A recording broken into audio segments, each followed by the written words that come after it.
황혼의 빈털털이 다시 황제가 되다. 김 회장의 저택 거실은 오늘따라 유난히 화려해 보였습니다. 천장에 매달린 크리스털 샹들리에가 뿜어내는 불빛은 눈이 부실 지경이었죠. 하지만 그 빛 아래 앉아 있는 사람들의 표정은 제각각이었습니다. 김 회장은 자신의 인생을 송두리째 바꾼 결정적인 순간을 앞두고 복잡한 심경을 감추려는 듯 애써 태연한 표정을 짓고 있었죠.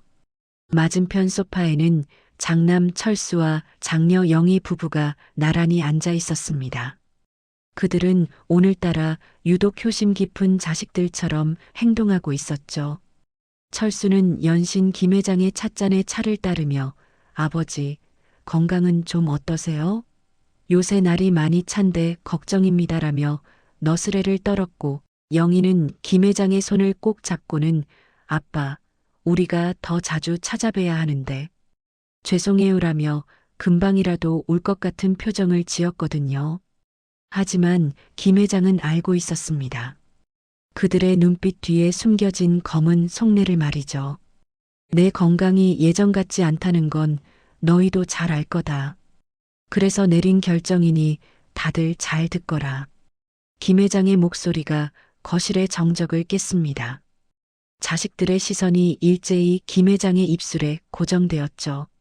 내가 가진 모든 부동산과 주식, 그리고 현금 자산까지 오늘부로 너희 둘에게 모두 증여하기로 했다. 김 회장의 입에서 증여라는 단어가 나오는 순간 철수와 영희의 눈동자가 탐욕스럽게 번들거렸습니다. 그들은 마치 기다렸다는 듯 서로 눈짓을 교환했죠. 변호사가 증여 계약서를 꺼내들고 내용을 읽어내려가기 시작했습니다. 강남의 빌딩 몇 채, 알짜배기 땅, 수십억 원어치의 주식이 하나둘 자식들의 이름으로 넘어가는 순간이었죠. 김 회장의 손끝에 서류의 서늘한 감촉이 느껴졌습니다. 그는 잠시 망설였지만 이내 떨리는 손으로 도장을 찍었습니다. 그래, 자식들이니 오죽 잘할까? 내가 가진 걸 다 줘서라도 이 녀석들을 믿어봐야지. 김 회장은 그렇게 스스로를 다독였습니다. 하지만 도장을 찍는 순간 가슴 한구석이 뻥 뚫린 것처럼 허전해지는 건 어쩔 수 없었습니다. 철수와 영희는 서로를 견제하는 눈빛을 주고받으면서도 김 회장 앞에서는 감격에 겨운 표정을 지었습니다. 아버지, 정말 감사합니다. 저희가 평생 은혜 잊지 않고 잘 모실게요. 철수가 호들갑을 떨며 큰절을 올렸고 영희는 눈물을 훔치는 척하며 김 회장의 어깨에 얼굴을 파묻었습니다. 하지만 김 회장의 눈에는 그들의 행동이 그저 잘 짜인 연극처럼 보였습니다. 그들의 가식적인 효도 경쟁 뒤에는 먹잇감을 두고 다투는 하이에나 같은 탐욕이 숨겨져 있었으니까요. 김 회장은 그들의 비릿한 미소를 보며 씁쓸한 예감을 지울 수 없었습니다.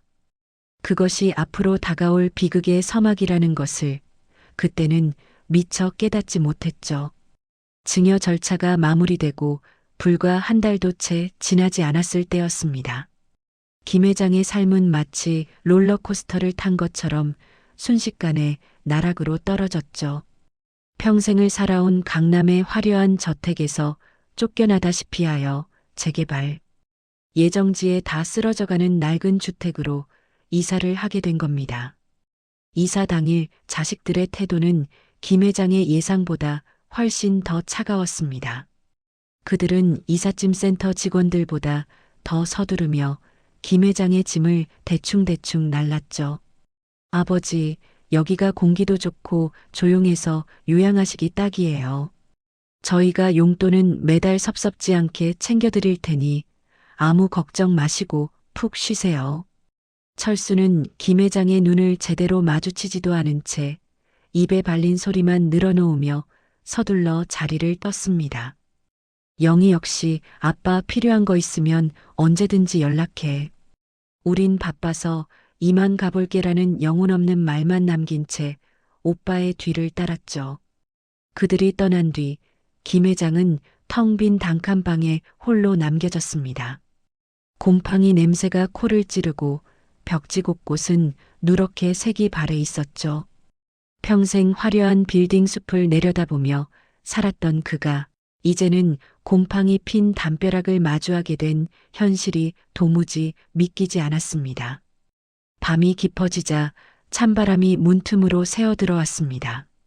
난방조차 제대로 되지 않는 냉골 바닥에 이불 한 채만 깔고 누운 김 회장은 추위와 외로움에 몸을 웅크렸죠. 왠지 모를 불안감이 밀려와 철수와 영희에게 전화를 걸어보았습니다. 하지만 수화기 너머로는 긴 신호음만 울릴 뿐 아무도 전화를 받지 않았습니다. 그제야 김 회장은 뼈저린 현실을 마주하게 되었습니다. 자신이 돈이라는 권력을 잃는 순간 자식들에게 아버지가 아닌 그저 귀찮은 짐이 되었다는 사실을 말이죠. 내일 당장 쌀쌀 돈조차 없다는 막막함이 그를 짓눌렀습니다. 김 회장은 찬바람이 드는 문틈을 바라보며 깊은 한숨을 내쉬었습니다. 그의 쓸쓸한 그림자만이 방안을 가득 채우고 있었죠. 약속했던 용돈이 들어오지 않은 지 벌써 석 달이 넘어가고 있었습니다. 쌀독은 바닥을 보인 지 오래였고 김 회장의 통장 잔고는 영원을 향해 곤두박질 치고 있었죠. 배고픔과 추위보다 더 견디기 힘든 건 자식들에 대한 배신감이었습니다. 그들은 바쁘다는 핑계를 대며 전화조차 받지 않았고 김 회장의 연락을 철저히 무시했으니까요.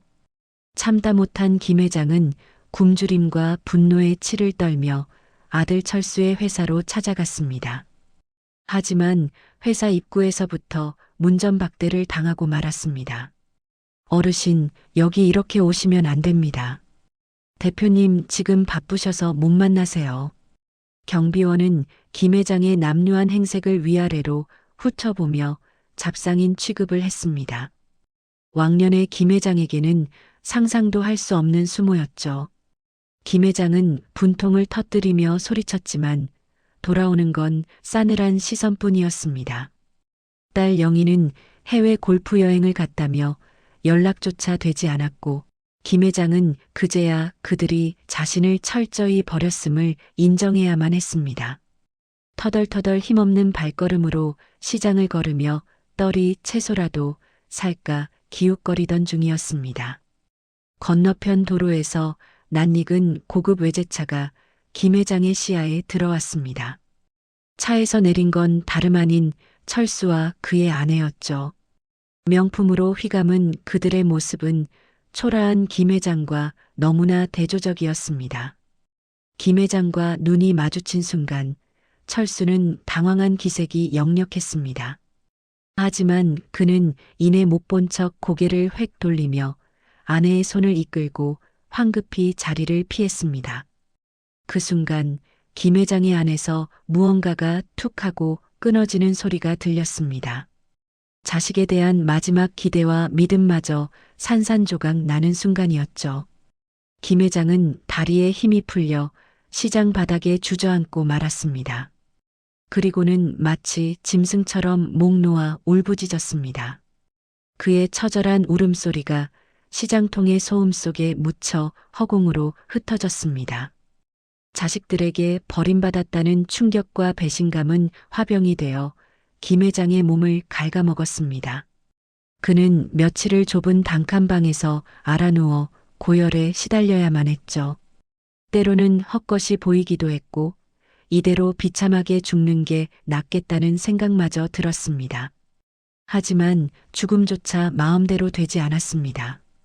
며칠을 굶어 기력이 다 빠진 몸을 이끌고 김 회장은 겨우겨우 밖으로 기어 나왔습니다. 무엇이라도 먹어야겠다는 생존 본능이 그를 움직인 것이죠.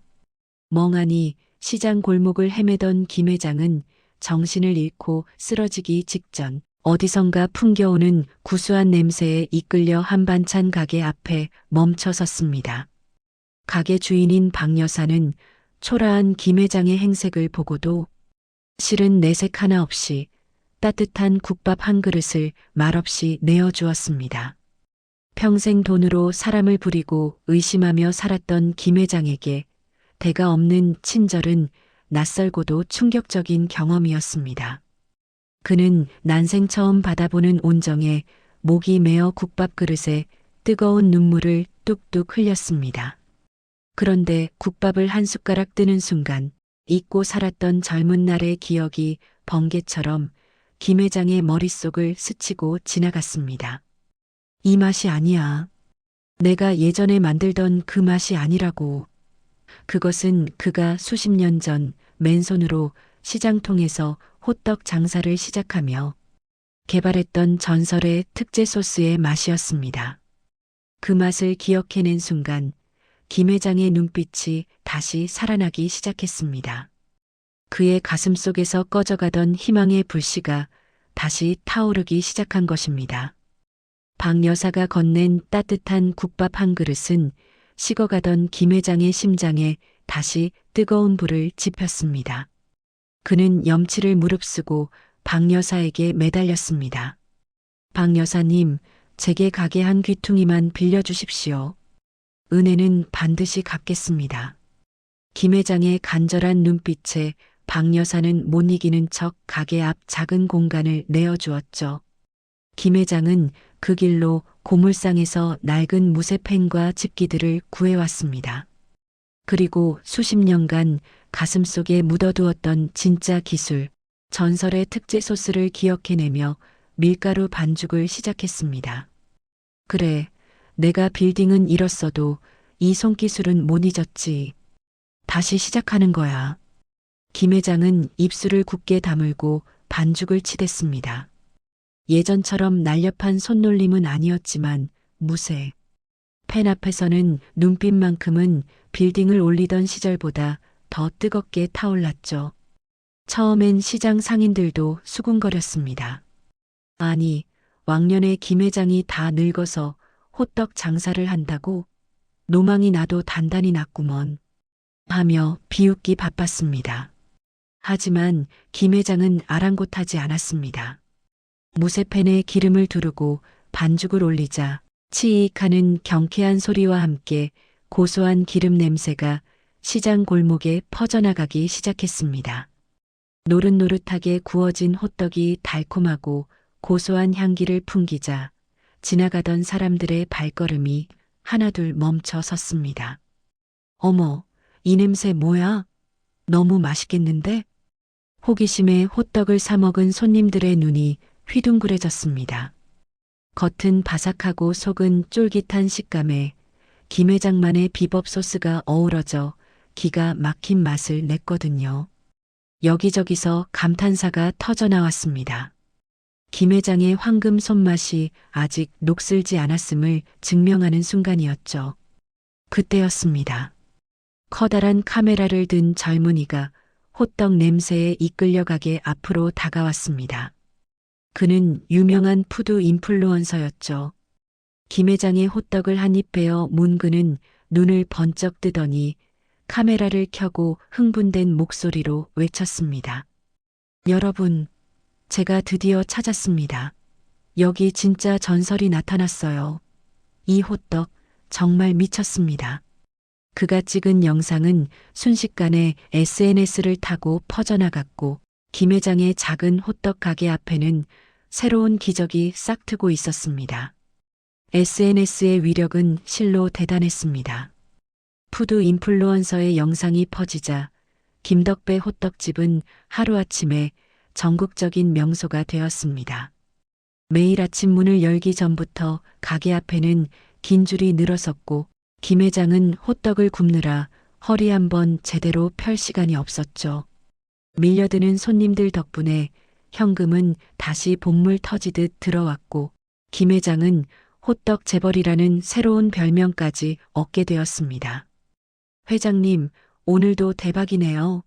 아주 돈을 쓸어 담으십니다, 그려. 박 여사는 연신 싱글벙글하며 김 회장을 도왔습니다. 김 회장은 땀을 뻘뻘 흘리면서도 호주머니에 두둑이 쌓이는 현금을 만질 때마다 잊고 살았던 삶의 활력을 되찾는 기분이었습니다. 하지만 세상 일이란 게 참 묘하죠. 김 회장이 다시 일어서는 동안 그의 자식들은 나락으로 떨어지고 있었습니다. 아버지 재산만 믿고 흥청망청 쓰던 철수는 믿었던 지인에게 사기를 당해 전 재산을 날리고 말았습니다. 명품으로 치장했던 그의 모습은 온데간데 없고 빚쟁이들에게 쫓기는 신세가 되었죠. 영희 역시 남편의 무리한 사업 확장으로 빚더미에 앉게 되었고 부부싸움은 하루가 멀다고 끊이지 않았습니다. 그러던 어느 날이었습니다. 쫄딱 망의 길거리에 나앉은 철수가 우연히 TV 뉴스를 보게 되었습니다. 화면 속에는 대박 호떡집 사장님의 인터뷰가 나오고 있었죠. 아니, 저 사람은? 철수는 뉴스 속 인물의 뒷모습을 보고 소스라치게 놀랐습니다. 낯익은 뒷모습, 그리고 인터뷰하는 목소리. 그건 다름 아닌 자신의 아버지, 김 회장이었습니다. 철수는 경악하며 입을 다물지 못했습니다. 자신이 버린 아버지가 다시 엄청난 부자가 되어 돌아왔다는 사실을 도저히 믿을 수 없었기 때문이죠. 소문은 발없는 말이 되어 빠르게 퍼져나갔습니다. 철수와 영희가 김 회장의 호떡집을 찾아오는 데는 그리 오랜 시간이 걸리지 않았죠. 멀리서 그들의 모습을 본 김 회장은 호떡을 뒤집던 손을 잠시 멈칫했습니다. 가게 앞에 나타난 철수와 영희의 행색은 과거의 화려함은 온데간데 없이 초라하기 그지없었습니다. 명품 옷은 낡아해졌고 얼굴에는 고생한 흔적이 역력했죠. 그들은 김 회장 앞에서 무릎을 꿇고 눈물 콧물을 흘리며 애원하기 시작했습니다. 아버지, 저희가 죽을 죄를 지었습니다. 한 번만 용서해 주세요. 다시는 안 그럴게요. 제발. 철수는 김 회장의 바짓단을 붙잡고 늘어졌고 영희 역시 땅을 치며 통곡했습니다. 하지만 그들의 눈물 뒤에 숨겨진 것은 진정한 참회가 아니라 다시 김 회장의 돈을 노리는 탐욕이라는 것을 박 여사는 단번에 알아차렸습니다. 그녀는 혀를 차며 고개를 돌려버렸죠. 김 회장은 호떡을 굽던 손을 멈추고 싸늘하게 식은 눈으로 자식들을 내려다보았습니다. 그의 안에서 치밀어 오르는 분노와 연민이 뒤섞여 복잡한 감정이 일렁였습니다. 하지만 김 회장은 더 이상 예전에 물렁한 아버지가 아니었습니다. 그는 마음을 굳게 먹고 입을 열었습니다. 너희들에게 줄 돈은 단돈 10원도 없다. 돌아가거라. 김 회장의 단호한 목소리에 철수와 영희의 울음소리가 뚝 그쳤습니다. 그들은 믿을 수 없다는 표정으로 김 회장을 올려다보았습니다. 내가 너희에게 준 건 사랑이 아니라 독이었다. 돈으로 너희를 망친 내 잘못도 크지. 그러니 이제라도 스스로 땀 흘려 일어서거라. 그게 너희를 위한 길이다. 김 회장은 다시 호떡을 굽기 시작했습니다. 지글거리는 기름소리 사이로 김 회장의 마지막 일침이 비수처럼 자식들의 가슴에 꽂혔습니다. 그것은 그들에게 내리는 가장 가혹한 형벌이자 동시에 마지막 기회이기도 했습니다. 철수와 영희는 결국 빈손으로 돌아가야 했습니다. 그들의 뒷모습을 바라보는 김 회장의 마음 한구석이 아려왔지만 그는 자신의 결정이 옳았음을 믿었습니다. 며칠 후 김 회장은 호떡 장사로 번 돈과 앞으로 벌 모든 수익을 사회에 환원하겠다고 공식적으로 발표했습니다. 박 여사와 함께 어려운 이웃들을 돕는 복지재단을 설립하기로 한 것이죠. 나는 이제 돈의 노예가 아닌 돈을 다스리는 진정한 황제가 될 겁니다. 기자들 앞에서 김 회장은 당당하게 자신의 포부를 밝혔습니다. 자식들은 땅을 치며 후회했지만 김 회장은 그들이 스스로의 힘으로 삶을 개척해 나가기를 진심으로 바랄 뿐이었습니다. 김 회장은 박 여사와 함께 재단 일을 시작했습니다. 가난하고 소외된 이웃들에게 따뜻한 밥 한 끼를 대접하고 그들의 이야기를 들어주는 일에 남은 인생을 바치기로 한 것이죠. 비록 화려한 빌딩 숲이 아닌 시장통 한 구석에서 호떡을 굽고 복지재단을 운영하는 삶이었지만 김 회장은 그 어느 때보다 행복했습니다. 돈 냄새를 맡고 몰려드는 파리떼가 아닌 진심으로 그를 아끼고 감사해야 하는 사람들의 따뜻한 미소 속에 둘러싸여 있었으니까요. 오늘도 김 회장은 호떡을 굽습니다. 지글거리는 기름 소리와 고소한 냄새가 시장 골목에 퍼져나갑니다. 그의 주름진 얼굴에 번지는 환한 미소가 지금이 바로 그의 인생의 진짜 황금기임을 말해주는 듯합니다. 그는 돈이 아닌 사람을 얻음으로써 비로소 진정한 황제가 된 것입니다.